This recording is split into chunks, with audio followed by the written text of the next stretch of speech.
মধ্যে গৌসুল আজম মেজবান্ডারি মেজবান্ডার শরীফের গদ্দি শরীফ থেকে সেকেন্ডের মধ্যে বিপদগ্রস্তকে উদ্ধার করার জন্য মক্কায় চলে গেছেন। আবার ভক্ত দেশে আসার আগেই গৌসুল আজম মেজবান্ডারি নিজের আসনে চলে আসছেন। সুবহানাল্লাহ। আমাদের গৌসুল আজম মেজবান্ডারির সৃষ্টি আল্লাহর একজন ওলি, যোগশ্রেষ্ঠ একজন আলেম হযরতে বজলুল করিম মন্দাগিনী রহমতুল্লাহ আলাইহি, আপনারা সবাই নাম জানেন হয়তোবা। তিনি একটা কালাম লিখেছিলেন, মরণ কালে ঢোল বাসিবা যাইও দরবারি ভাইও রে, আমার মরণ কালে ঢোল বাসিবা যাইও। পরের শেরের মধ্যে লিখেছেন, কলেমা কালাম ভাই কোনো কিছুর দরকার নাই, কলমা কালাম ভাই কোনো কিছুর দরকার নাই, আমার গোসদনের গুণ কীর্তি গাইও দরবারি ভাইও রে, আমার মরণ কালে ঢোলবাসি বাজাইও। বলুন না মারহাবা। এটা কোন সাধারণ শিক্ষিত মানুষের লেখা গান নয়, উনি একজন আলেম, বাহারুল উলুম, কোরআন সুন্নাহর হাদিসের জ্ঞানের ভান্ডার এবং গৌসুল আজম মেজবান্ডারির বেলায়েতের ফয়েজে সৃষ্টি একজন আল্লাহর ওলির জবানে পাকের কালাম। এটা যেমন তেমন কালাম নয়, বুঝতেও কি লাগবে, আলম লাগবে। কিন্তু আশ্চর্যের বিষয়, আপনাদের এই চট্টগ্রাম যেমন সুন্নিয়তের আস্তানা তেমন ফিতনাবাজেরও আস্তানা। আপনারা দেখবেন কিছুদিন পর পর এই চট্টগ্রাম থেকে এক এক সময় এক এক ফিতনা ওঠে। কাদের? বাতিলদের থেকে না, আমরা সুন্নি গরওয়ানার মধ্যে কিছু কিছু আছে, তারা বিভিন্ন সময়ে আমাদের মধ্যে হঠাৎ করে এমন কথা বলে আমরা সুন্নি জামাতের মধ্যে ঐক্য বিনষ্ট হয়ে যায়। কথা বলেন ঠিক কিনা? একজন আছে চট্টগ্রামে, মেজবান্ডারি তরিকা নাকি কাজ্জাবি তরিকা, তরিকায়ে কাজ্জাবিয়া, বলুন না নাউজুবিল্লাহ। তারপরে বেলায়েতে মুতলাকায় নাকি অসংখ্য কুফরি আছে, এজন্য মেজবান্ডারিরা কি নয়, সুন্নি নয়, বড় করে বলুন নাউজুবিল্লাহ। উনিও চট্টগ্রামের বাসিন্দা। মেজবান্ডারি যদি সুন্নি না হয় তাহলে দেশে কোনো সুন্নি, কারণ সুন্নি জন্মই দিয়েছে মেজবান্ডারি। কথা বলেন ঠিক কিনা? এই একটা বই আছে, উনি আমার ওস্তাদ, এখনো উনি জিন্দা আছেন, জামে আহমদিয়া সুন্নিয়াতে প্রধান ফকি আল্লামা মুফতি আব্দুল ওয়াজেদ আল কাদেরি মাদ্দাজিল্লাহুল আলী। উনি একটা বই লিখেছেন, ফাতেমাতুল বতুল বিনতে রসুল। এটা 150 পৃষ্ঠার মধ্যে ঘটনাটা লিখেছেন। গাজীউদ্দিন মিল্লাত শেরে বাংলা রহমতুল্লাহ আলাইকে খন্দকিয়ার জমিনে চট্টগ্রামে ওয়াহাবিরা মারতে মারতে যখন তারা নিশ্চিন্ত হলেন যে শেরে বাংলা নাই, তখন তারা ওখান থেকে চলে আসছে। তো ধীরে ধীরে প্রচার হইতে হইতে শেরে বাংলার আশিকারা সুন্নিরা খবর পেয়ে চট্টগ্রাম কোন হসপিটালে এনেছে, হাসপাতালে আনার পরে ডাক্তার চেক আপ করেছে, চেক আপ করে বলে যে ইন্না লিল্লাহি ওয়া ইন্না ইলাইহি রাজিউন, হুজুর শেষ নিঃশ্বাস ত্যাগ করেছেন। তখন নাকি এই যেখানে লাশ রাখে মর্গের একটা রুম, সেখানে নিয়ে রেখে দিয়েছেন। সকাল হবে, ওনার ভক্তবৃন্দ আওলাদারা এসে নিয়ে যাবে। ভোর হয়েছে, সবাই আসছে, আইসা হুজুরকে কি করবে, নিয়ে যাবে, দাফন করবে। এই অবস্থায় দরজা খুলেছে, দরজা খোলার পরে দেখেছে শেরে বাংলা রহমতুল্লাহ দাঁড়িয়ে দাঁড়িয়ে দুরুদ সালাম পড়তেছে। যারা দেখেছেন আশ্চর্য হয়ে ধীরে ধীরে একজন শেরে বাংলা হুজুরের কাছের লোক ধীরে ধীরে নাকি জিজ্ঞেস করছেন, হুজুর আপনি তো দুনিয়া ছেড়ে চলে গেছেন, পর্দা করছেন, এই যে রিপোর্ট, ডাক্তারের রিপোর্ট, কই যে হ্যাঁ সবই ঠিক আছে, তাহলে হুজুর আপনি যে দাঁড়ায় দুরুদ সালাম পড়তেছেন, কই শোনো গত রাত্রে আমাকে এখানে রাখার পরে হুজুর গৌসুল আজম মেজবান্ডারি এসেছেন, মা ফাতেমাতুজ জোহরা এসেছেন, বড় করে বলুন মারহাবা। কই দুইজন আমার দুই পাশে দাঁড়িয়েছেন, দাঁড়িয়ে আল্লাহর প্যারা নবীর কদমে আরজি দিয়েছেন, ইয়া রাসূলুল্লাহ গাজী আজিজুল হক শেরে বাংলা আমাদের বংশের মানুষ, এই দেশের সুন্নিয়তের জন্য তার প্রয়োজন, তার রূহটা আবার ফেরত দিতে হবে, না হয় আমাদের দেশে বাতিলেরা এই আমাদের সুন্নি জনতাকে কি করবে, বাতিল পথে নিয়ে যাবে। তখন আল্লাহর পেয়ারা রাসূল হাত তুলে আল্লাহর দরবার থেকে রূহটা আবার শেরে বাংলার দেহের মধ্যে ফেরত নিয়ে এসেছেন। সুবহানাল্লাহ। সেখানেও কাজ করেছে কে? হুজুর গৌসুল আজম মেজবান্ডারি।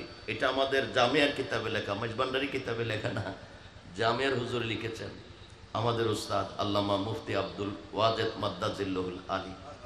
এইভাবে আপনি ইতিহাস দেখেন, গৌসুল আজম মাইজ ভান্ডারীর অবদান সুন্নিয়তে, তরিকতে, সমাজে, দেশে, দেশের বাহিরে, গোটা বিশ্বব্যাপী।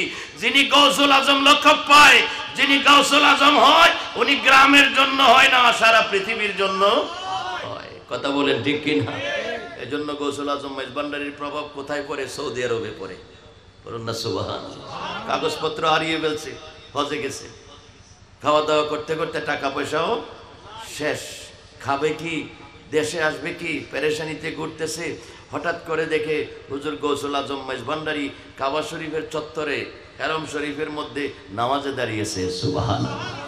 এই চট্টগ্রামের মানুষ, উনি জীবনী শরীফের মধ্যে আছে, উনি দাঁড়িয়ে আছে হযরত কেবলা কখন সালাম ফিরাবে আর হযরত কেবলার কাছে আরজি পেশ করবে। দাঁড়িয়ে দাঁড়িয়ে নাকি চিন্তা করতেছে, হুজুর এখানে কিভাবে আসলো? আমি তো হজের সময় বিদায় নিয়ে আসলাম হুজুর থেকে, হুজুর তো এই বছর হজে আসে নাই, কিন্তু হুজুর এখানে দেখা যাচ্ছে। করতে করতে সালাম ফিরে এসে বাস উনি সামনে গিয়ে আরজি করেছেন, হুজুর কাগজপত্র হারিয়ে ফেলছি, টাকা পয়সা শেষ, দেশে যাব, কোনো উপায় নাই। গৌসুল আজম মাইজ ভান্ডারীকে বলেছে, ঠিক আছে যাও, সামনের দোকান থেকে একটা শামা মোমবাতি কিনে আনো। তো মোমবাতি কিনে আনছে, মোমবাতি জ্বালাও। মোমবাতিটা হাতে দিয়ে দিয়েছেন, মুখে একটা ওজিফা দিয়েছেন যে এটা মুখে মুখে পড়বা আর বাতিটা সামনের দিকে নিয়ে হাঁটবা, ডাইনে বামে তাকাবে না। পড়ুন না সুবহানাল্লাহ। ওই ব্যক্তি কিছু দূর গিয়েছেন, মোমবাতি জ্বলা অবস্থায় কিছু কদম হাঁটার পরে একটা হালকা বাতাস এসে মোমবাতিটা নিভে গেছে। তখন আমরা তো মানুষ, মনের মধ্যে দুর্বলতা আসে, যখন অন্ধকার দেখেছে তখন ভয় লাগতেছে, ডাইন দিকে বাম দিকে নাকি তাকায়েছে। ডাইনে বামায় তাকায় দেখে, আমি এখন তো আর সৌদি আরবে নাই, এটা তো চট্টগ্রাম মাঝিরহাট দেখা যাচ্ছে। সুবহানাল্লাহ। মাঝিরঘাট। সেকেন্ডের মধ্যে গৌসুল আজম মাইজ ভান্ডারী মাইজ ভান্ডার শরীফের গদ্দি শরীফ থেকে সেকেন্ডের মধ্যে বিপদগ্রস্তকে উদ্ধার করার জন্য মক্কায় চলে গেছেন। আবার ভক্ত দেশে আসার আগেই গৌসুল আজম মাইজ ভান্ডারী নিজের আসনে চলে আসছেন। সুবহানাল্লাহ। বাবা কোনে তাকে আসমানেতে, কোনে তাকে জমিনেতে, ঠিক কিনা? এক মুহূর্তে মাইজ ভান্ডার, এক মুহূর্তে সৌদি আরব, আবার পরের মুহূর্তে মাইজ ভান্ডার শরীফ। এটা সাধারণ কথা নয়, এটা বেলায়েতে, গৌসুল আজমের বেলায়েতের ক্ষমতা। কথা বলেন ঠিক কিনা? বদনা মেরেছে মাইজ ভান্ডার, বদনা চলে আসছে 42 মাইল দূর রাঙ্গনিয়া কোদালিয়া পাহাড়ে, বাগের মাথায়। সুবহানাল্লাহ। আমরা 1 কিলো নিতে পারবো এটা দিয়ে? না। গৌসুল আজম মাইজ ভান্ডারীর বেলায়েতের পাওয়ার, ক্ষমতা সমাজে সমাজে, রন্ধ্রে রন্ধ্রে, মানুষের হৃদয়ে হৃদয়ে, শুধু সমাজে অবদান নয়, এই দেশের মানুষের হৃদয়ে হৃদয়ে গৌসুল আজম মাইজ ভান্ডারীর অবদান আছে না নাই? আছে। সুন্নিয়ত তরিকতের পথ দেখিয়েছেন গৌসুল আজম মাইজ ভান্ডারী 200 বছর আগে। বাকি সব এসেছে 50-100 বছর আগে। 1927 ইংরেজিতে একটা বই লিখেছে হাটহাজারীর তৎকালীন মুফতি ফয়জুল্লাহ সাহেব। ফাতিহা বেদাত, মিলাদ কিয়াম বেদাত, তারপরে আপনার ইমামতি করে, মুয়াজ্জিনি করে, ওয়াজ মাহফিল করে টাকা নেওয়া বেদাত, নাজায়েজ, হারাম, এগুলোর উপরে ফতোয়া লিখেছেন 1927 ইংরেজিতে। সেই সালে এই কিতাবের রদ করে আরেকটা কিতাব লিখেছেন শাওয়াহিদুল ইফতিলাত, এই নাম দিয়ে কিতাব লিখেছেন। তখন সুন্নি জামাতের পক্ষে উনি হইল আমাদের মাইজ ভান্ডারী। পুরুন মারহাবা। মুফতি আজম, মুনাজিরে আজম, খলিফায়ে গৌসুল আজম মাইজ ভান্ডারী মুফতি আমিনুল হক ফরহাদাবাদী কেবলা কাবা, উনি শাওয়াহিদুল ইফতিলাত, এটা এখনো পাওয়া যায়, বাংলাও হয়েছে। মুফতি ফয়জুল্লাহর ফতোয়ার বিরুদ্ধে যিনি ফতোয়ার কিতাব লিখেছেন, জায়েজ বলে প্রমাণ করেছেন দলিল আদিল্লার আলোকে। এই সেই সময়ে সুন্নিয়তের পক্ষে এই প্রথম কিতাব লিখেছেন এও গৌসুল আজম মাইজ ভান্ডারীর খলিফায় লিখেছে। সুন্নিয়তের উপর অবদান তরিকায়ে মাইজ ভান্ডারী আর গৌসুল আজম মাইজ ভান্ডারীর এই দেশের মধ্যে। আজকে না আমরা নিমক হারামি হয়ে গেছি, দরবারের বিরুদ্ধে কথা বলি, তরিকার বিরুদ্ধে কথা বলি, তারপরে কালামের বিরুদ্ধে কথা বলি। আপনাদের চট্টগ্রামে এটাকে আনোয়ারি বললে গুনাহ হবে, অন্যায় হবে, জানুয়ারি বলতে হবে। বলছে এই গানটা যে লেখছে এই গানটা যে লেখছে হ্যাঁ হলো এক কন্যাস, আর এ যার কাছে এর যার যে পীর হ্যাঁ হইলো আরেক কন্যাস। নাউজুবিল্লাহ।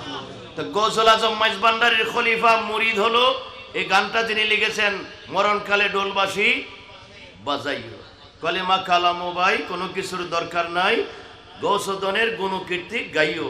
এটা ওই একজন আল্লাহর ওলি গৌসুল আজম মেজবান্ডারির পয়দা, একজন আল্লাহর ওলির একজন বাহারুল উলুম আলেমে দ্বীনের লেখা কালাম। তো ওনাকে বলছে এক খন্নাস, আর ওনার পীর মুর্শিদ হলো গৌসুল আজম মেজবান্ডারি, ওনাকে বলছে আরেক খন্নাস। করুন না নাউজুবিল্লাহ। আপনাদের চট্টগ্রামে এজন্য বলছি, বলে বাংলা বাক্যের মধ্যে বাড়ির গরু ঘাটার ঘাস খায় না। গৌসুল আজম মেজবান্ডারিকে ওই আরব দেশে মিশরে আল আজহার ইউনিভার্সিটি চিনে, মক্কার মানুষে চিনে, কিন্তু চট্টগ্রামের মানুষে চিনল না। এটাই হলো বড় দুঃখ। কথা বলেন ঠিক কিনা? আল্লাহ আমাদেরকে গৌসুল আজম মেজবান্ডারির অবদানগুলোকে স্বীকার করে গৌসুল আজম মেজবান্ডারির শুকরিয়া আদায় করার দরকার আছে না নাই? আপনি মুরিদ না হন কোনো অসুবিধা নাই, যে কোনো হক্কানি পীরের কাছে মুরিদ হন, কিন্তু গৌসুল আজম মেজবান্ডারির অবদান স্বীকার করা যাবে না। এই দেশে যত পীর হয়েছে, যত দেশ থেকে আমাদের পীর মশায়েখগণ আসে, খেদমত করতেছে, আসার যে রাস্তাটা হয়েছে, এই রাস্তাটা করে দিয়েছে গৌসুল আজম মেজবান্ডারি। কথা বলেন ঠিক কিনা? সর্বদিক দিয়ে সমাজের মধ্যে খেদমত করেছেন গৌসুল আজম মেজবান্ডারি। মাদ্রাসার দিক দিয়েও গৌসুল আজম মেজবান্ডারির সর্বপ্রথম মাদ্রাসা করেছেন, দ্বীনি প্রতিষ্ঠান করেছেন। আর গৌসুল আজম মেজবান্ডারি এমন এমন মাদ্রাসা করেছেন, সাধারণ মানুষের পক্ষে এই মাদ্রাসা করা সম্ভব নয়। এর মধ্যে একটা মাদ্রাসা আমরা যেখানে বসেছি, এটা পরে করে বলুন মারহাবা। হযরতে সৈয়দ শাহ রহমাতুল্লাহ আলাইহি, উনি একটা মাদ্রাসা, আধ্যাত্মিক জগতের বেলায়েতের একটা মাদ্রাসা। বেলায়েতের মাদ্রাসা সবাই দিতে পারে না, শরীয়তের মাদ্রাসা ইট পাথর দিয়ে সবাই দিতে পারবে, কিন্তু বেলায়েতের শিক্ষা কেন্দ্র, আধ্যাত্মিক শিক্ষা কেন্দ্রের সবাই সৃষ্টি করতে পারে না। সেই আধ্যাত্মিক প্রাণ কেন্দ্র সৃষ্টি করেছেন, এলমে বাতিনের মাদ্রাসা সৃষ্টি করেছেন হুজুর গৌসুল আজম মেজবান্ডারি, হুজুর গৌসুল আজম বাবা ভান্ডারী। বড় করে বলুন মারহাবা। মুহাব্বতে পড়ি আল্লাহুম্মা সাল্লি।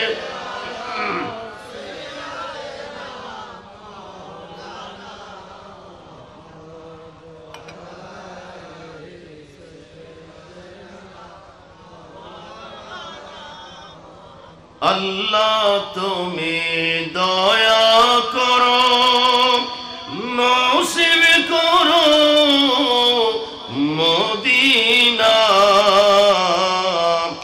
নবীজিকে না দেখাইয়া কবর দেশে নিও না। আল্লাহুম্মা সাল্লি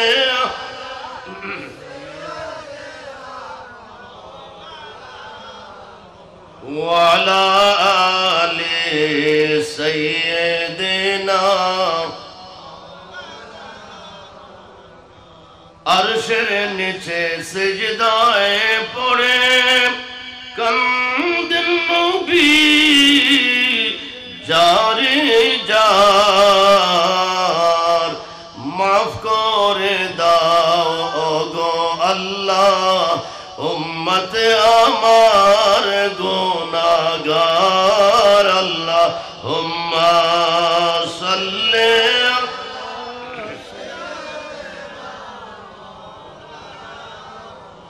ওয়ালা আলি সাইয়্যিদিনা। উচ্চ স্বরে বলি মারহাবা। আপনারা দেখবেন ফটিকছড়ি যাইতে একজন মহান আল্লাহর ওলি আছে, হযরতে এখানে শহরে আছে হযরতে বাবা আমানত শাহ রহমাতুল্লাহি তাআলা আলাইহি। এটা নির্জীব ছিল, এখানে মানুষের আসা যাওয়া ছিল না। এখানে গৌসুল আজম বাবা ভান্ডারী এসে বসেছেন, বসে এখানে বাতি জ্বালিয়েছেন। বাস এরপর থেকে শাহে আমানতের দরবারে মানুষ আসা শুরু হয়েছে, বাতি জ্বলা শুরু হয়েছে। সুবহানাল্লাহ। এখানে আছে হযরতে শাহজাহান শাহ রহমাতুল্লাহ আলাইহি। ফটিকছড়ি যাওয়ার পথে এটা ফরহাদাবাদ পড়ছে খুব সম্ভব, দোলই। ওখানে রওজার পাশে বাবা ভান্ডারী হুজুর গৌসুল আজম বাবা ভান্ডারী গিয়েছেন, শাহেনশাহ বিশ্বলি জিয়াউল হক মেজবান্ডারী গিয়েছেন। দোনোজনের আসন এখনো আছে। সেখানে মানুষের আসা যাওয়া ছিল না। যখন গৌসুল আজম বাবা ভান্ডারী গিয়েছেন, বাস পরে মানুষ আসা যাওয়া শুরু হয়েছে। আজকে বিশাল দরবার হয়েছে। সুবহানাল্লাহ। বাইজিদ বোস্তামি রহমতুল্লাহ আলাইহি দরগায় সেটার পরিচয় কে তুলে দিয়েছেন? গৌসুল আজম মাইজ ভান্ডারী করে দিয়েছেন। পরে করে বলুন মারহাবা। তো আমরা তো সেই অবদানগুলো আমরা বলে যাই। সুন্নিয়ত, তাসাউফে এবং আমাদের সমাজ জীবনে গৌসুল আজম মাইজ ভান্ডারী যে অবদান করে গেছেন, তাদেরকে আমাদেরকে চিনায় গেছেন গৌসুল আজম মাইজ ভান্ডারী। সুন্নিয়তের রাস্তা, তরিকতের রাস্তা যিনি এই জমিনে এসে আবাদ করেছেন, দেখিয়েছেন, উনি হুজুর গৌসুল আজম মাইজ ভান্ডারী। এজন্য বাংলায় বলে নুন খাই বাজার গুণ গাইবা তার, গুণ না গাইলে নিমক হারামি হয়। দুনিয়া অশান্তি হয়, আখিরাতেও অশান্তি হয়। ভালো লাগে না, যাব না, কিন্তু সমালোচনা করতে খুব সাবধান, কথা বলতে খুব সাবধান। কারণ এটা একটা সাগর, মহাসাগর। এটা নিয়ে কথা বলে কোনো কুল কিনারা পাওয়া যাবে না। একটা পুকুরের মধ্যে পরিমাণ মতো নাপাক পড়লে পুকুরের পানিটা নষ্ট হয়ে যায়, কিন্তু সাগরের পানিতে 1000 মণ নাপাক পড়লেও সাগরের পানি নষ্ট করতে পারে না। সাগর সবকিছুকে হজম করতে পারে, নষ্ট হয় না। গৌসুল আজম মাইজ ভান্ডারীর দরবার তরিকা, বিভিন্ন তরিকার সমাহার, বিভিন্ন তরিকার কর্মকাণ্ড এক তরিকায় হয়েছে। এই তরিকাটার নাম হলো তরিকায়ে মাইজ ভান্ডারী। তো আল্লাহর ওলিদের দরবারে ভালো মানুষও যায়, আল্লাহর ওলিও যায়, এডভোকেটও যায়, আলেম ওলামাও যায়, সোরটাও যায়, খারাপ মানুষও যায়। কত খারাপ মানুষের তকদির ভালো হয়ে গেছে, গিয়েছে খারাপ উদ্দেশ্যে, কিন্তু ফেরত এসেছে আল্লাহর বন্ধু হয়ে। সুবহানাল্লাহ। ওলি আল্লাহদের কাছে তো এগুলা, খারাপকে ভালো বানানো, আর যেগুলা ভালো আছে এগুলাকে আল্লাহর ওলি বানানো, নবী প্রেমিক বানানো। কথা বলেন ঠিক কিনা? খারাপকে সবাই ভালো বানাইতে পারে না, কারণ সেই সমস্ত জায়গাগুলো ভালো হওয়ার মতো মেডিসিন আছে। সুবহানাল্লাহ। কে বলেছেন? আল্লাহ। আল্লাহ তাআলা কোরআনুল কারীমের মধ্যে ইরশাদ করেছেন, ইন্না রাহমাতাল্লাহি কারীবুম মিনাল মুহসিনিন। আমি আল্লাহর রহমত, আমি আল্লাহর নিয়ামত, আমি আল্লাহর শান্তি কোথায় গেলে পাবা? স্কুল, কলেজ, মাদ্রাসায়? কইছে না। মসজিদে? কইছে না। কোথায়? করিবুম মিনাল মুহসিনিন। করিবুম মিনাল মসজিদ বলে নাই, করিবুম মিনাল মাসাজিদ, মসজিদের মধ্যে আছে বলে নাই, বলেছে করিবুম মিনাল মুত্তাকিন। ইন্না রাহমাতাল্লাহি করিবুম মিনাল মুহসিনিন। মুহসিনিন যারা, আল্লাহওয়ালা যারা, আল্লাহর বন্ধু যারা, দুস্থ যারা, আল্লাহর আউলিয়া যারা, আল্লাহ বলেন আমার ওলিদের কদমে আছে আমার রহমত। সুবহানাল্লাহ। অন্যদিকে ঘুরে কোনো লাভ নাই।